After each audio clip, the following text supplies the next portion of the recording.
Le Congo ne tombera jamais. Nous sommes 54 pays indépendants sur le continent, avec 54 sièges aux Nations Unies, avec 54 drapeaux. Une souveraineté dont nous sommes si fiers et si jaloux. Mais dans la réalité, sommes-nous vraiment libres? Est-ce qu'elle nous voit comme des égaux, comme des partenaires? Rien n'est moins sûr. Je suis persuadé que dans quelques années, je ne sais pas si c'est 10 ans ou moins ou plus, nous aurons l'obligation de retourner aider ces pays africains. Ils ont pris le moyen de l'engagement de ces armées. On ne peut pas être plus clair. Recoloniser. Ils ne cachent plus leurs objectifs à moyen terme. Ils ne s'encombrent même plus d'arguties diplomatiques pour le dire. Le général Lecointre évoque l'inéluctable intervention en Afrique, y compris par les armées européennes. De plus en plus souvent, lorsque l'on dénonce cette propension, cette entreprise, le projet de recolonisation de l'Afrique qu'envisagent les grandes puissances, ils sont nombreux, les subsahariens, qui, comme beaucoup d'Européens, y voient un fantasme de quelques illuminés panafricanistes, victimaires ou en mal de publicité. Toujours prompts à se plaindre, à voir dans leur malheur la faute de l'autre. Pour ceux-là qui ont encore des doutes sur les projets des Occidentaux, et pour les civils européens qui y voient encore la manifestation des pleurnichards, les choses sont claires dans la bouche de cet officier supérieur qui a mené pendant des années des opérations sur le terrain africain. Sauvons l'Afrique. Bonjour, je crois que vous allez tellement bien. Avant de balancer la vidéo, je dirais même l'élément que je préparais pour vous, je voudrais d'abord lancer un message à tous les panafricanistes, à tous les kamites, à tous les combattants et combattantes noirs, à tous les panafricanistes, à tous ceux qui sont en train de lutter pour la révolution, le veille des Africains. Je voudrais d'abord vous lancer un message. Ces derniers temps, il y a un politique, il y a un système qui est en train de circuler un peu partout. Il y a les Occidentaux, les Européens et certaines personnes mal intentionnées qui cherchent comment mettre le frein, qui cherchent comment freiner, détruire l'image ou bloquer plusieurs vidéos qui parlent un peu des panafricanistes pour arrêter notre élite. Ce que nous sommes en train de faire, c'est que tous les panafricanistes sont en train de faire. Je ne parle pas seulement, je ne lance pas seulement la voix pour notre chaîne, mais je lance ma voix pour la chaîne de tous les panafricanistes dont c'est ce que vous connaissez déjà, qu'il y a certaines personnes mal intentionnées qui cherchent comment détruire l'image des panafricanistes et commencer à bloquer nos vidéos, à bloquer nos images parce qu'ils sont en train de voir comment nos images sont en train de mettre un plus pour la révolution de l'Afrique. Alors, nous sommes obligés, tous les Noirs, que tu sois en Afrique ou à l'extérieur de l'Afrique, de commencer à partager toutes les images que vous verrez qui parlent des panafricanistes et qui parlent de l'Afrique, de commencer à partager ce genre des images afin de pouvoir détruire ces systèmes machiavéliques que les mauvaises personnes, je dirais même les Occidentaux, les Européens mal intentionnés, ceux qui cherchent comment arrêter, à freiner nos images pour ne pas révolutionner certaines personnes. Fin des citations. Mesdames et messieurs, j'ai préparé une vidéo pour vous réalisée par le grand frère Alain Foucault. La vidéo est intitulée « L'Europe peut-elle recoloniser encore l'Afrique ?» C'est ça la plus grande question que nous devons se poser actuellement. Il y a certaines personnes qui se préparent déjà. Il y a déjà des plans qui étaient déjà fixés, des dates qui étaient déjà fixées. Ils cherchent comment rentrer encore en Afrique et recoloniser encore les Africains. Mais je n'ai pas tant de commentaires à faire là-dessus. Je vous laisse d'abord à suivre cet élément.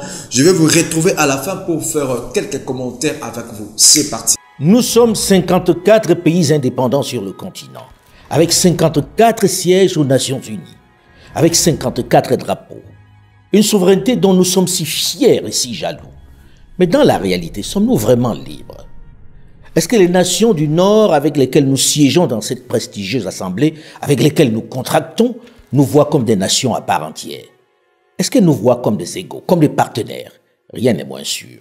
Je suis persuadé que dans quelques années, je ne sais pas si c'est 10 ans ou moins ou plus, nous aurons l'obligation de retourner aider ces pays africains. C'est clair, non? De la bouche d'un officier supérieur de ce rang, le doute est levé quant au projet que l'Europe prépare pour l'Afrique. Il faut recoloniser. Et les délais sont même déjà presque arrêtés. Il faut retourner sur le continent pour défendre leurs intérêts, y compris par le déploiement de leurs armées.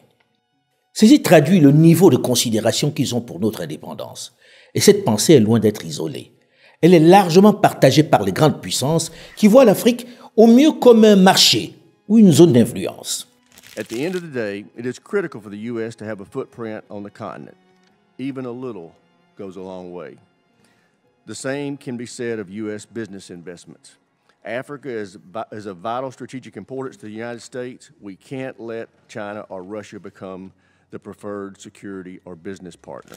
En réalité, nous, Africains, sommes manifestement les seuls à croire en notre indépendance. Nos pays sont trop petits sur la scène mondiale. Quand j'étais en visite officielle à Pékin, j'étais sur la place rouge avec le chef d'État chinois. L'armée défilait de façon impeccable. On a joué l'hymne national de Côte d'Ivoire. J'étais fier comme un coq. Et on a joué l'hymne national chinois. Mais je me suis dit, ils m'ont eu. Parce qu'ils doivent rigoler. Nous, on avait presque 20 millions d'habitants. Eux, 1 milliard 500 millions d'habitants. Qu'est-ce que je pèse? Rien. Nous ne pouvons pas imaginer avoir à nos portes un continent entier qui est en train de s'enfoncer dans la destruction des appareils de gouvernement et des États, s'enfonce dans une forme de chaos, de guerre civile dans beaucoup de pays et de plus en plus de pays, dans des difficultés qui sont liées aux évolutions climatiques, qui sont encore plus dramatiques sur des populations vulnérables comme les populations africaines. En plus, un continent qui va connaître une explosion démographique comme aucun continent n'en a jamais connu. Et donc imaginez que ça se passe là, dans les 10-20 ans qui viennent, et que ça n'aura pas de conséquences sur l'Europe, parce que nous vivons dans une sorte de bulle protégée par je ne sais quoi d'ailleurs, c'est tout simplement inconscient. Et donc je pense que cet intérêt commun-là devrait un jour faire que l'Europe se décidera à agir comme une entité politique qui ira défendre elle-même ses intérêts, y compris par le moyen de l'engagement de ses armées. Y compris le moyen de l'engagement de ses armées. On ne peut pas être plus clair. Recoloniser. Ils ne cachent plus leurs objectifs à moyen terme. Ils ne s'encombrent même plus d'arguties diplomatiques pour le dire. Le général Lecointre évoque l'inéluctable intervention en Afrique, y compris par les armées européennes. De plus en plus souvent, lorsque l'on dénonce cette propension, cette entreprise, le projet de recolonisation de l'Afrique qu'envisagent les grandes puissances, ils sont nombreux, les subsahariens, qui, comme beaucoup d'Européens, y voient un fantasme de quelques illuminés panafricanistes, victimaires ou en mal de publicité. Toujours prompts à se plaindre, à voir dans leur malheur la faute de l'autre. Pour ceux-là qui ont encore des doutes sur les projets des Occidentaux, et pour les civils européens qui y voient encore la manifestation des pleurnichards, les choses sont claires dans la bouche de cet officier supérieur qui a mené pendant des années des opérations sur le terrain africain. L'Europe se décidera à agir comme une entité politique qui ira défendre elle-même ses intérêts, y compris par le moyen de l'engagement de ses armées. Est-ce que c'est suffisamment clair ou bien il faut le répéter? Pour le général Lecointre, il faut clairement envisager la reconquête de l'Afrique, politiquement et militairement. Nous avons en permanence essayé, nous Français, d'entraîner les Européens dans cette prise de conscience de la nécessité d'agir collectivement en Afrique et en Méditerranée. Maintenant, c'est limpide pour chacun, non? La présence européenne procède donc de cette volonté de tenir la Méditerranée où se joue, toujours selon le général Lecointre, le destin commun de l'Europe. Et les nations européennes qui se sont engagées au Sahel le feraient pour préserver leur paix. C'est juste formidable d'entendre ça. Cela traduit tellement de choses. La principale est le mépris pour nous, Africains. Encore une fois, comme leurs ancêtres, ces dirigeants, ces responsables occidentaux continuent de nous considérer comme des sous-hommes, des êtres incapables de se prendre en charge, des primates avec une forte propension à copuler et à se multiplier. Ce qui évidemment est plus susceptible d'entraîner le désordre chez eux. L'Afrique serait une menace à leurs portes. Un continent qui va connaître une explosion démographique comme aucun continent n'en a jamais connu. C'est tellement insultant. Lorsque vous avez un voisin qui vous inquiète, qui représente une menace potentielle pour vous, l'attitude normale, la démarche respectueuse, n'est-elle pas d'en parler avec lui ou de lui demander quel type de secours vous pouvez lui apporter, non? Vous lui demandez s'il a besoin de votre aide pour pacifier sa maison. Vous ne venez pas vous installer de force chez lui. Ça s'appelle la colonisation ou l'occupation. C'est l'illustration même du mépris que l'Occident continue d'avoir pour les Africains. Vous vous arrogez le droit de venir de force vous installer chez lui. sous prétexte que vous redoutez la contagion et le chaos, alors même que vous êtes enfermés dans votre tour imprenable. Ce qui est notre destin commun à nous, Européens, c'est la Méditerranée et l'Afrique, où notre destin se joue. Que vous ayez un destin commun avec l'Afrique, ça je peux le comprendre. En forçant un peu, mais je peux le comprendre. Mais cela vous donne-t-il le droit d'y installer votre suprématie méprisante? J'ai du mal, beaucoup de mal à le comprendre. Cela vous donne-t-il le droit d'y installer votre modèle, votre programme, votre civilisation, votre vision? Nous, occidentaux, nous avons confondu hégémonie et universalisme. Au prétexte que nous étions hégémoniques, nous avons dit nos valeurs sont universelles. Donc nous avons une position de surplomb vis-à-vis du monde entier, de l'Afrique en particulier, sauf que l'Afrique ne l'accepte plus. Et cette position de surplomb, il va falloir l'abandonner. Et c'est ce mépris, cette condescendance que la jeunesse africaine, plus au fait des réalités du monde, moins complexées que leurs aînés, n'accepte plus. Cette propension du Nord à l'infantilisation des Africains, de grands enfants incapables de se prendre en main et de se gérer de façon convenable et pacifique. Ce discours n'est pas propre qu'aux Européens. Aux États-Unis d'Amérique aussi, il sert à justifier leur déploiement. Lorsque l'on ne parle pas de développement que l'on veut nous apporter, il est question de démocratie qu'il faut promouvoir. Thank you for getting down onto the continent and even going into Niger and looking at some of their members of their government and look them in the face and assess where they were in their democracy. Il va falloir arrêter ce concept de développement. Nous ne sommes pas en charge du développement du continent africain. Ça n'est pas la mission de l'Occident, c'est la mission des Africains. Nous, ce que nous sommes en charge, c'est nos intérêts, c'est nos valeurs, et c'est de construire des partenariats avec ceux qui veulent faire un bout de chemin avec nous. C'est ça. Donc ce développement, moi, dès que j'entends quelqu'un parler de développement, je sais que c'est une personne qui regarde de haut les Africains et qui dit « je vais vous expliquer comment faire ». L'Afrique serait une menace pour les Européens. On entend beaucoup cette ineptie sans réagir. Et à force, c'est devenu une vérité pour la majorité. Les stratèges occidentaux qui tracent leurs plans doivent désormais tenir compte du fait que les Africains ont désormais eux aussi accès à l'information. Aujourd'hui, dans une société connectée, dans un monde connecté, l'Afrique est totalement connectée. Elle est connectée, vous voyagez en Afrique, tout le monde a un téléphone portable, tout le monde va sur les réseaux sociaux.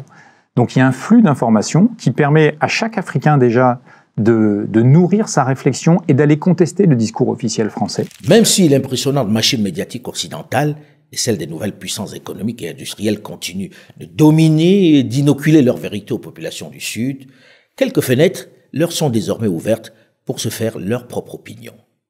Ainsi, certains événements peuvent à présent être vus sous des angles différents. La propagande traditionnelle a de plus en plus de mal à être digérée.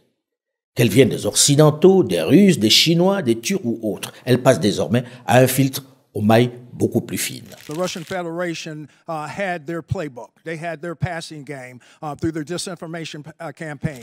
Si tous s'accusent de propagande et de manipulation, la jeunesse africaine a bien compris qu'elle vit sous le règne de la dictature, de la pensée et des fausses nouvelles, et qu'elle doit savoir faire la part des choses lorsque les informations lui sont fournies par les grands médias occidentaux. J'ai envie de dire au général Lecointre de mesurer de façon objective où est la réelle menace pour l'Europe. Ceci bien sûr s'il parlait en toute sincérité. Ce dont je doute malheureusement, puisque aux arguments de sécurité de l'Europe qu'il évoque s'ajoute le sempiternel alibi de l'instauration de la démocratie et de la stabilisation des nations subsahariennes secouées par les guerres et la mauvaise gouvernance. Au-delà du nombre de conflits en Europe qui est presque égal à ceux en Afrique, chacun est désormais conscient que l'argument de la présence des forces européennes et américaines au sud du Sahara, qui se justifieraient par leur désir d'aider la démocratie à s'installer, est obsolète. Chacun est désormais conscient qu'il ne s'agit ni plus ni moins que d'un alibi pour installer ici leur hégémonie. Ce n'est ni plus ni moins que du néocolonialisme. Il se passe aujourd'hui qu'on est vraiment dans une rupture de type décolonisation, avec l'espace francophone en particulier. C'est-à-dire que la décolonisation des années 60, à part le cas de la Guinée, n'a pas été une vraie rupture.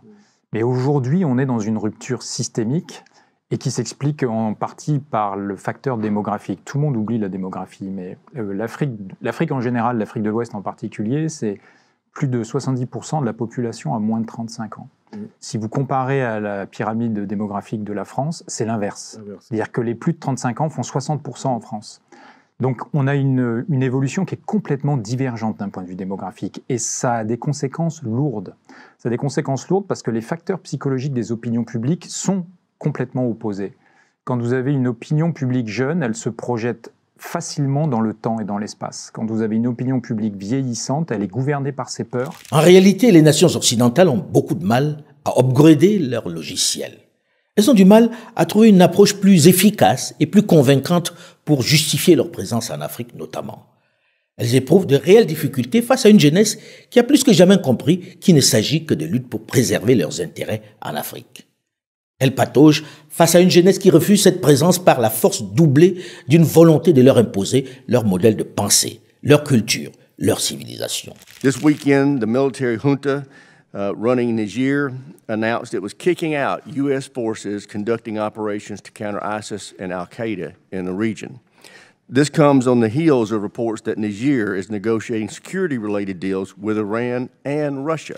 Lorsque l'on écoute ceci au sein du Sénat américain, au sein du comité des services des armées, que l'on considère comme l'un des lieux de la stratégie de son déploiement, on mesure à quel point le fossé s'est creusé. On comprend à quel point ils ont du mal, malgré leurs impressionnants moyens, à s'adapter à la nouvelle donne. Dernière illustration de cette déconnexion, la crise entre le Niger et les États-Unis d'Amérique. Focusing on Niger, clearly we bet big. Okay, we bet big on Niger, and right now we're at a point in which we either want to double down or we want to fold. Ce comité du Sénat statue sur le cas du Niger en parlant comme si les Africains n'avaient pas le moyen de connaître toute la vérité sur les circonstances et les raisons de la crise récente entre Washington et les autorités du Niger. Et pourtant, les faits sont là, têtus, et désormais on les connaît en temps réel. Pas besoin de propagande russe ou chinoise pour en être informé. It appears Niger will soon join Mali, Libya, Sudan, Mozambique, Burkina Faso in welcoming Russian troops and mercenaries into their country. Voilà la version officielle de la crise. La réalité est que les jeunes aujourd'hui savent clairement, à travers différents médias, à travers différentes structures, quelles sont les motivations profondes de la présence de chaque puissance lorsqu'elle intervient au sud du Sahara. Qu'il s'agisse de grandes puissances européennes, américaines, russes, chinoises, turques ou indiennes, personne n'est dupe de leur objectif. Et c'est là où la condescendance séculaire des dirigeants européens en particulier et occidentaux en général a fini par les aveugler. Ils ne parviennent toujours pas à se rendre compte que leur grand discours sur la promotion du développement et de la démocratie ne passe plus. Plus personne n'y croit. At the end of the day, it is critical for the U.S. to have a footprint on the continent. Après avoir écouté ceci, comment ces grandes puissances peuvent-elles continuer de penser que les Africains sont tellement bêtes, tellement ignorants, qu'ils continuent de croire en leur sincérité, à vouloir leur bien, qu'ils continuent de croire qu'ils sont là par humanisme ou par solidarité. We want to support our democracy and our values, but two, we're trying to be friendly with this junta. And it's leading to a point where we have a kind of a judgment of Solomon, and that we're splitting the goals. And what we don't want is it to leave us with nothing, because we know that nothing will be filled by China, by Russia, by Iran. We also know that the VEOs, the violent extremist organizations, are not going to stop in Niger. There's going to be consequences throughout the Sahel. As the DNI put out its annual threat assessment I think it was recently. On a presque envie d'y croire. Soyons sérieux. Ce dont les Africains ont encore plus conscience, c'est la guerre froide qui a repris des plus belles. L'Afrique, malheureusement, est encore une fois le terrain de jeu préféré de ces grandes nations qui se livrent une bataille de conquête, d'hégémonie. Une bataille où certains ne s'encombrent même plus des subtilités diplomatiques qui accompagnent les relations entre États. L'une des dernières illustrations de ce mépris est le déclenchement de la crise diplomatico-militaire entre le Niger et les États-Unis d'Amérique. Ce qui est remarquable, c'est la force de la propagande. Dans ce domaine, les grandes puissances sont encore plus fortes. Le narratif que l'on retiendra de cet incident entre le Niger et les États-Unis est celui-ci. This weekend, the military junta running Niger announced it was kicking out U.S. forces conducting operations to counter ISIS and Al-Qaeda in the region. This comes on the heels of reports that Niger is negotiating security-related deals with Iran and Russia. Trop fort, la technique est éprouvée. Elle marche à tous les coups. On élabore un narratif et on le balance dans l'opinion qui croit mordicus aux propos des grands médias du Nord. Ce que la grande partie de la population retient de la crise entre le Niger et les États-Unis d'Amérique, c'est cela. Selon les autorités américaines, la junte nigérienne aurait entre autres passé des accords secrets avec l'Iran pour lui vendre l'uranium dans son programme nucléaire. On est tellement loin de la réalité que l'on peut qu'ironiser sur ceux qui reprochent aux Russes leur forte propension à la propagande. Les faits sont têtus et méritent d'être connus afin que l'opinion soit éclairée. La présence américaine sur le territoire de la République du Niger est illégale et viole toutes les règles constitutionnelles et démocratiques qui voudraient que le peuple souverain, notamment à travers ses représentants élus, soit consulté pour l'installation d'une armée étrangère sur le territoire national. Que s'est-il réellement passé pour qu'on en arrive là? Une délégation de l'administration américaine composée de hauts dignitaires débarque à Niamey, en ignorant superbement toutes les règles diplomatiques qu'impose ce type de déplacement. Dans la pratique, pour effectuer ce type de visite de travail très officielle, l'administration américaine, dans le cas d'espèce, doit adresser un courrier aux autorités nigériennes. Mais sur ce coup, les États-Unis ne s'encombrent même pas de ce type de détails. Sous la forme, l'arrivée de la délégation américaine n'a pas respecté les usages diplomatiques. En effet, c'est de façon unilatérale, par note verbale, que le gouvernement américain a informé le gouvernement nigérien de la date d'arrivée et de la composition de sa délégation, ainsi que les autorités nigériennes à rencontrer, sans précision aucune quant à l'objet de sa visite. C'est donc par courtoisie et suivant nos traditions millénaires d'accueil et d'hospitalité que le gouvernement a reçu la délégation américaine. La délégation, qui est presque rentrée par effraction au Niger sous embargo, exige aussitôt de rencontrer le président de la République, le général Abdourahmane Tiani. Ils n'ont pas rendez-vous avec lui, mais ils sont les États-Unis d'Amérique. Ils ont l'habitude que cela se passe comme ça. Ils savent qu'ils sont en terrain conquis et que le président va céder à cette exigence. Il en a toujours été ainsi. Les présidents africains reçoivent toujours avec tous les honneurs, toute déférence, les secrétaires d'État, les sous-secrétaires d'État et autres responsables des institutions américaines qui effectuent le déplacement. Seulement, ce qu'ils ignorent, c'est que les temps ont changé, que l'Afrique de papa est en pleine mutation. Par politesse, le président de la transition, Tiani, demande à son premier ministre, Lamine Zen, de recevoir cette délégation américaine. Le climat est tendu dans la salle lorsque le Premier ministre, entouré des plus hautes personnalités militaires et quelques civils, reçoit les visiteurs. Les autres, dans un style très condescendant, très supérieur, annoncent la couleur. La chef de la délégation, la secrétaire d'État adjointe aux affaires africaines, Moulik Fi, met tout de suite en joue les autorités nigériennes. Elle les accuse d'avoir passé un accord secret avec l'Iran pour leur vendre de l'uranium qui va servir à développer leur programme nucléaire. Une accusation qui fait bondir les autorités nigériennes dans la salle. D'accord secret, il n'y en a jamais eu. Le gouvernement tient à porter à la connaissance du peuple nigérien et de tous les peuples de la communauté internationale qu'il n'a jamais signé d'accord secret avec ses pays partenaires. Tous les accords signés par le Niger depuis l'avènement du Conseil national pour la sauvegarde de la patrie respectent le droit international et les règles de transparence. C'est pourquoi le gouvernement du Niger rejette les allégations mensongères de la chef de la délégation américaine consistant à soutenir qu'il aurait signé un accord secret sur l'uranium avec la République islamique d'Iran. En réalité, cet argument de vente d'uranium à l'Iran, elle avait déjà été utilisée par Washington lors de la zone guerre d'Irak. Le Niger n'avait été innocenté que quelques temps plus tard par l'Agence internationale de l'énergie atomique, l'AIEA. Cette information avait été fabriquée de toutes pièces pour grossir le dossier et justifier l'intervention contre l'Irak, un peu comme la fiole d'anthrax du secrétaire d'État Colin Powell devant les Nations Unies.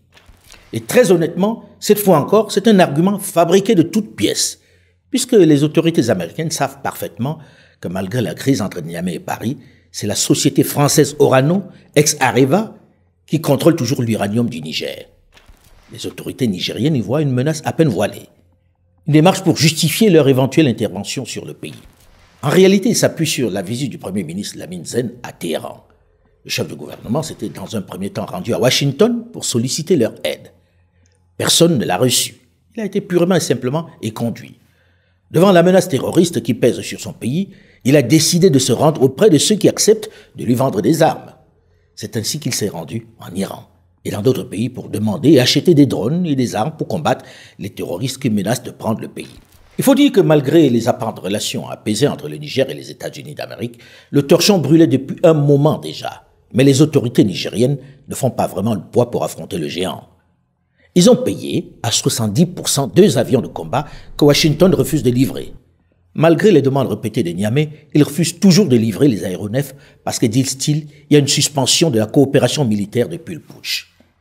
Évidemment, les autorités militaires nigériennes se sont tournées vers les Russes qui ne se font pas prier.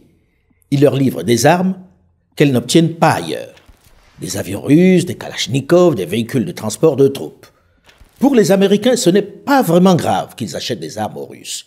Ils veulent bien que les Russes jouent le rôle de dealers, de boutiquiers, mais ils n'acceptent pas du tout leur présence sur le sol nigérien. Ils ne peuvent cohabiter avec eux sur ce territoire. Pas question que les Nigériens installent les Russes, notamment sur la très stratégique base 101 située tout à côté du Mali et du Burkina Faso. Cette base, les Américains la veulent. Ils veulent y revenir après leur repli sur Agadez. Autre exigence des Américains, ils ne veulent pas que les Nigériens achètent des drones iraniens qui, selon eux, tuent sans discernement. La chef de la délégation américaine va alors clairement exprimer sa vision. Ils n'acceptent pas la présence des Russes et des Iraniens sur le sol nigérien. Ils s'en iront s'ils restent au Niger. Ce qu'elle n'imagine pas à ce moment-là, c'est la détermination et le ras-le-bol des autorités nigériennes face aux méthodes américaines. Dans la salle, plus personne ne supporte le ton arrogant, condescendant de la secrétaire d'État adjointe aux affaires africaines, Mme Faye. Le Premier ministre Lamine Zen, dans le style très calme qui le caractérise, va prendre la parole et exprimer sans concession le point de vue du Niger. À l'exigence de rencontrer le président de la transition, Tiani, il mentionne qu'on n'imagine pas les autorités nigériennes débarquant à Washington et exigeant de voir le président Joe Biden. Ceci traduit un manque de respect notoire. Malgré la pression exercée par la délégation américaine et la prolongation de leur séjour, le président de la transition ne les recevra pas. Ce qui met la chef de la délégation et le général Langley, commandant des États-Unis pour l'Afrique, l'US AFRICOM, dans une grande colère. Les généraux nigériens sont encore plus excédés, au point où le général Modi, malgré son calme légendaire, va choisir de ne pas assister à la réunion le lendemain. À la question de chasser les Russes, la réponse des autorités nigériennes est également ferme. Le gouvernement du Niger regrette la volonté de la délégation américaine de dénier au peuple nigérien souverain le droit de choisir ses partenaires et les types de partenariats à même de l'aider à lutter véritablement contre le terrorisme, alors même que les États-Unis d'Amérique ont décidé unilatéralement de suspendre toute coopération entre nos deux pays. Aussi, le gouvernement du Niger dénonce-t-il avec force l'attitude condescendante assortie de la menace de représailles de la part de la chef de la délégation américaine vis-à-vis du gouvernement et du peuple nigérien. Ils sont souverains et ont le droit de choisir les partenaires qui les arrangent. C'est en gros la réponse qui est faite aux Américains. Dans ce climat de tension forte, les autorités nigériennes vont également ressortir un souci qui couvait depuis longtemps déjà au sein de l'administration vis-à-vis de la présence même des forces US dans leur pays. Jusque-là, c'est de façon respectueuse et feutrée que l'on en parlait. Mais puisqu'on en est là, autant en parler face à face. La légalité même de la présence américaine au Niger est mise en cause. Les circonstances dans lesquelles ils sont arrivés au Niger. Ils n'avaient pas été appelés au secours, ils sont venus de leur propre chef. La Libye évoquée était la lutte contre le terrorisme dans le Sahel. Mais depuis 2012, où ils se sont installés, les autorités nigériennes n'ont obtenu de aucun renseignement, aucune information susceptible de les aider à combattre le terrorisme. On n'a encore jamais vu un seul terroriste intercepté par cette force américaine pourtant dotée de tout type de drones et d'équipements d'écoute. Pire, on sait qu'ils voient les mouvements et les attaques dont ils déplorent la multiplication. Mais dans le même temps, ils ne font rien pour les stopper. Les autorités nigériennes compétentes n'ont aucune information sur les activités militaires menées à partir des bases américaines au Niger et ignorent jusqu'aux effectifs civils et militaires ainsi que le matériel américain déployé sur le sol nigérien. Enfin, l'armée américaine n'a aucune obligation, selon l'accord, d'accéder aux demandes nigériennes d'appui contre les groupes terroristes qui assassinent nos vaillantes forces de défense et de sécurité et massacrent nos laborieuses populations. Depuis quelques semaines, le gouvernement nigérien a constaté des activités illégales de survol de son territoire par des aéronefs américains et qui sont de nature à s'interroger sur la sincérité de leur partenariat et la pertinence du maintien de l'accord de coopération militaire imposé par notre verbal. En gros, Les responsables nigériens trouvent cette présence américaine totalement inefficace, l'accord déséquilibré et demandent désormais son départ. La présence américaine sur le territoire de la République du Niger est illégale. A year and a day after our government said they were the model of resilience and democracy, they are throwing us out by the scruffs of our neck. And so, is it safe to say that this failed, General Langley? Dans la foulée, les autorités nigériennes dénoncent le statut du personnel non diplomatique des collaborateurs de l'ambassadeur qui échappent à la juridiction nigérienne. En clair, ils ne sont pas diplomates, mais s'ils commettent une infraction ou un crime sur le territoire, ils ne peuvent être jugés par la justice nigérienne. C'est aux États-Unis d'Amérique qu'ils pourraient l'être. Une impunité que n'acceptent plus les autorités. C'est par simple note verbale numéro 174 du 6 juillet 2012 que la partie américaine a unilatéralement imposé au Niger un accord relatif au statut du personnel militaire des États-Unis et des employés civils du département américain de la Défense sur le territoire de la République du Niger. Cet accord est non seulement profondément injuste dans son fond, mais également ne répond pas aux aspirations et aux intérêts du peuple nigérien pour les raisons objectives suivantes. D'abord, il contraint le Niger à payer des factures liées aux taxes des avions militaires américains dont ces derniers doivent normalement s'acquitter et qui coûtent des milliards de francs CFA aux contribuables nigériens. They ended the security pact with the United States, unfortunately, or at least that's their intention at this point. Our strategic communications, we have a ways to go in our narrative and what our intrinsic value, what we have to offer these countries and the whole government in building out their governance. We need to tell a better story. It needs to be compelling and it needs to be able to go across civil society. C'est toujours étonnant d'entendre les différentes puissances occidentales mettre sur le coup de la propagande russe le désamour dont ils font l'objet en Afrique. Encore une insulte à la jeunesse du sud du Sahara qui, selon cette conception, ne serait pas suffisamment outillée pour se faire sa propre opinion. Une jeunesse, à les entendre, qui ne serait pas apte à comprendre par elle-même les enjeux, mais surtout les errements de la politique internationale des grandes puissances. Et pourtant, les mensonges, les manipulations sont tellement criards que même en fermant les yeux et les oreilles, on continue de les sentir. Il faut en finir avec cette propagande qui peut avoir des conséquences graves à terme. Les Africains ne font aucun rejet des Occidentaux. Pour preuve, on ne déplore aucune agression, aucune ratonnade, pas de violence vis-à-vis des Occidentaux qui vivent ou qui visitent le continent. On n'assiste nulle part au sud du Sahara à une chasse aux Occidentaux qui d'ailleurs sont de plus en plus nombreux à vivre sur place. Ce qu'ils rejettent, les jeunes, c'est la politique de leur administration. C'est le mépris et les choix de leurs administrations. Il faut mettre un terme à cette propagande qui risque à terme de contrarier le vivre ensemble des Africains et des immigrés blancs en Afrique. Ce que la jeunesse africaine demande aux dirigeants occidentaux, c'est juste que l'on respecte leurs choix, qu'on arrête de leur imposer des modèles qui ne marchent pas, qu'on accepte qu'ils créent leur propre modèle. L'histoire du débarquement américain à Niamey ne s'arrête pas là. Après le fiasco de cette mission en terre nigérienne, cette déconvenue que l'on ne pourrait tolérer, on tient une réunion de crise à Washington. Il faut comprendre pourquoi le partenaire d'hier leur met un grand coup de pied dans le derrière. The U.S. has spent hundreds of millions of dollars in that country, invested in that country. Less than a year ago, it was one of our strongest partners. We are now being, as I understand it, from the open source reporting, pushed out of the country, and they have turned towards Russia. Can you just outline for me how this partnership fell apart so fast? The Russian Federation had their playbook. They had their passing game through their disinformation campaign. Years ago, 7 years ago, you only had about 200 folks across the continent of Africa that were on the internet. Now there's 600 million. Very compelling across civil society, but moreover, very compelling in their militaries right now, driving and putting a wedge between what we teach, law of armed conflict, civilian-led governance, I think is failing because it's being drowned out. Encore une fois, on explique par la propagande russe.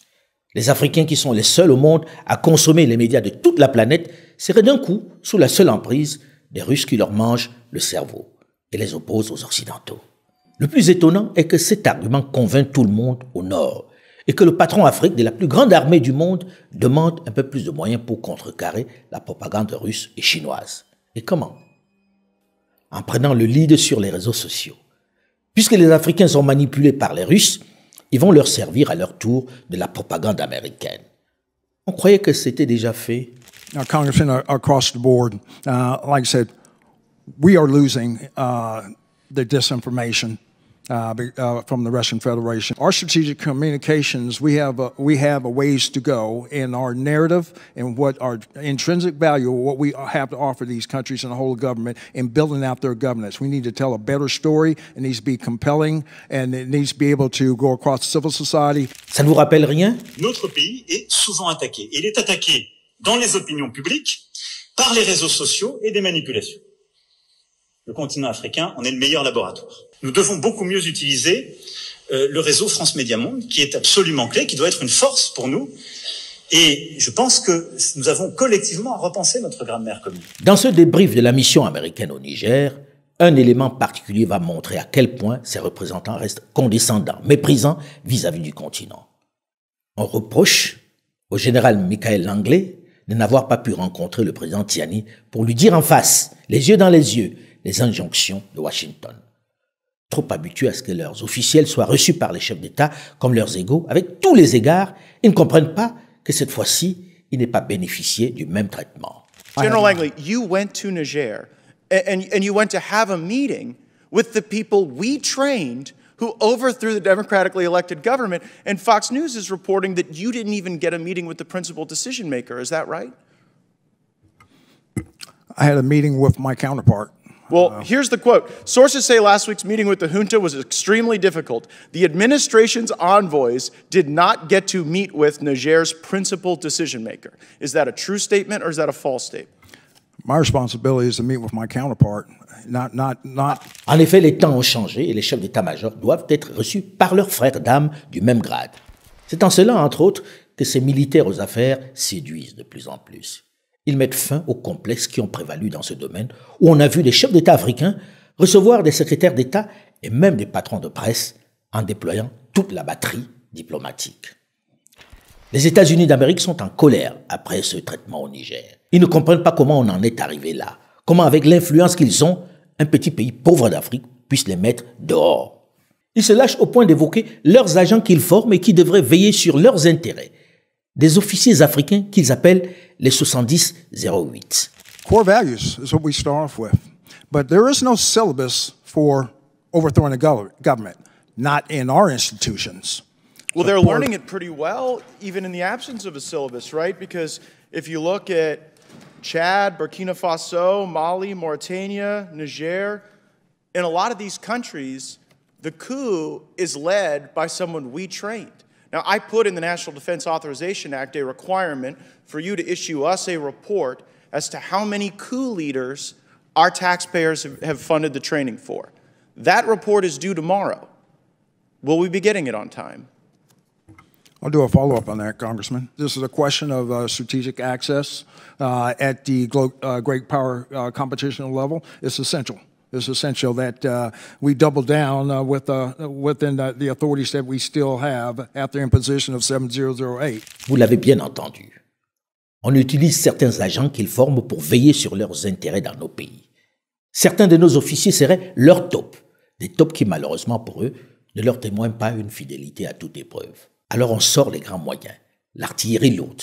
Il faut en finir avec ce régime militaire au Niger qui a osé les défier. What is our coherent and consistent strategy towards Niger? And what do we plan to do to prevent Russia, China, and Iran from filling that void? Countries that are run by military juntas are not reliable security partners, and part of the value proposition for us having access in Niger would be a return to democratic civilian rule in Niger. On my part, be able to impart good order and discipline across the forces that is civilian-led.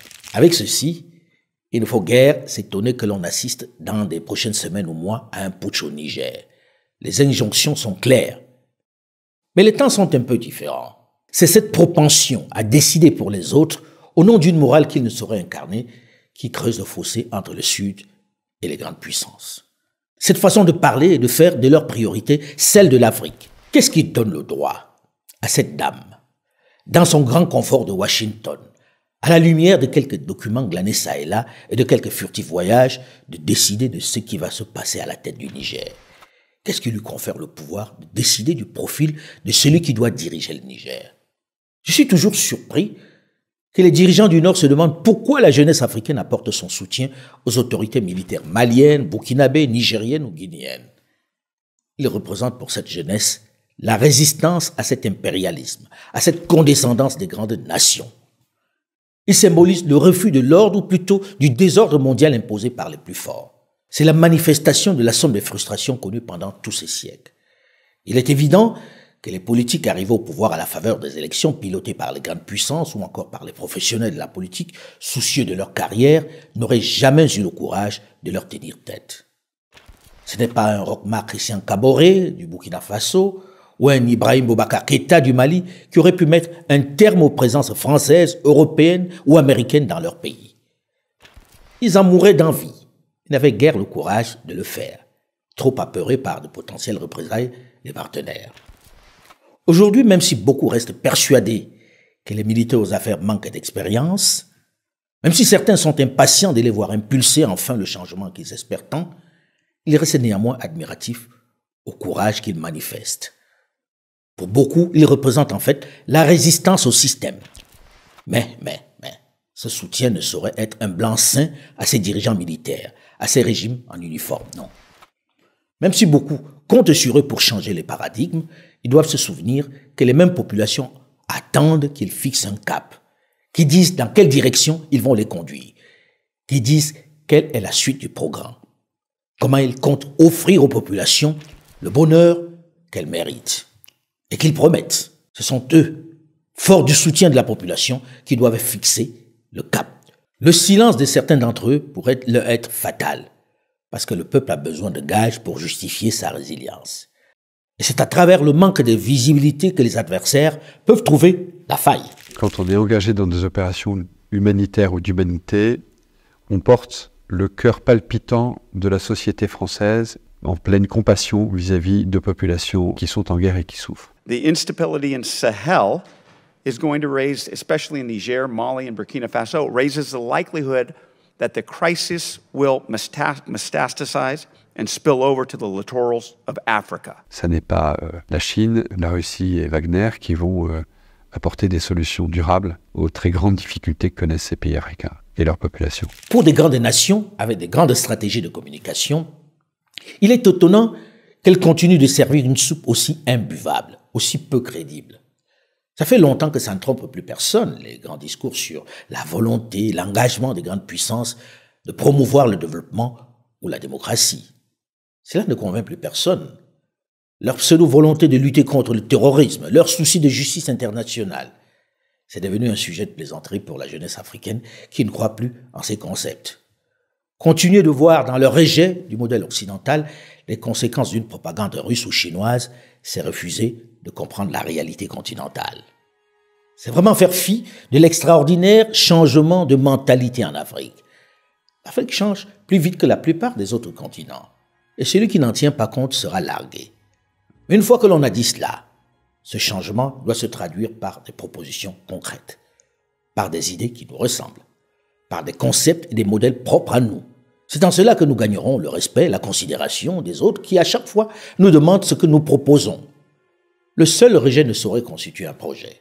Puisque nous savons que le modèle des autres ne fonctionne pas dans notre environnement, il serait temps de concevoir le nôtre. Ceci passe par un engagement fort. C'est sûr, il ne se fera pas sans heurts. Il rencontrera la critique, les attaques, mais rien de grand ne se fait sans adversité. Comme on dit à Mansa, il vaut mieux se tromper avec ses propres idées. C'est notre ambition. Et ce doit surtout être la vôtre, vous jeunes. La fenêtre de tir est très étroite. Il faut rester focus sur l'objectif. Créez votre propre modèle. Il n'y a aucune raison que vous n'y arriviez pas. Vous n'êtes pas moins doué que les autres. Votre nombre et votre âge sont vos atouts. L'heure est à la construction d'une Afrique nouvelle, avec nos propres règles. Je voudrais vous remercier pour votre fidélité à ma chaîne YouTube qui compte de plus en plus d'abonnés. mais également pour mes autres plateformes digitales où vous êtes de plus en plus nombreux malgré les faux comptes qui continuent de se multiplier. Voilà, mesdames et messieurs, je crois que vous venez de suivre cet élément. Quand j'avais vraiment suivi cet élément, j'ai dit un grand merci à mon grand frère Alain Foka pour cette belle vidéo qu'il a eu à réaliser, qui me fait vraiment froid au dos de voir ce que les Européens, ce que ces personnes sont en train de préparer. Je dirais que nous les Africains, nous avons droit à nous réunir réellement. Parce que l'autre fois, alors qu'ils venaient enfin de nous coloniser, les Africains dormaient, les Africains n'avaient pas vraiment la civilisation, n'avait pas vraiment, je dirais ça comme ça, n'avait pas vraiment le veille, n'avait pas vraiment le courage. Mais ce plan n'aura plus l'effet. Parce que, tu sais pourquoi? Parce que Thomas Sankara est déjà passé, il a éveillé la conscience des Africains. Parce que Simon Kimbangu est déjà passé. Parce que Emeris Patrice Lumumba est déjà passé. Parce que tout le panafricanisme, tout le grand, toutes ces personnes-là, les généraux qui ont essayé un peu d'éveiller les consciences, je dirais ça comme ça, les consciences des Africains, ces gens-là sont déjà passés. Et maintenant, nous sommes prêts. Je crois que ces gens n'oseront pas revenir à l'Afrique. En Afrique, ici, pour recoloniser les Africains. Ces plans-là vont vraiment changer. Cette fois-ci, ça sera de notre tour. Et mesdames et messieurs, je voudrais juste vous dire que cette analyse vient de prendre fin maintenant. Je crois que vous avez compris beaucoup des enjeux au travers de la vidéo de mon grand frère Alain Foka. Il s'agit juste de partager la vidéo, commenter la vidéo, aimer la vidéo par rapport à ce que j'avais dit au début de ma vidéo. Je vous aime beaucoup, c'était ton frère Jacques Nkam. Le Congo n'est tombé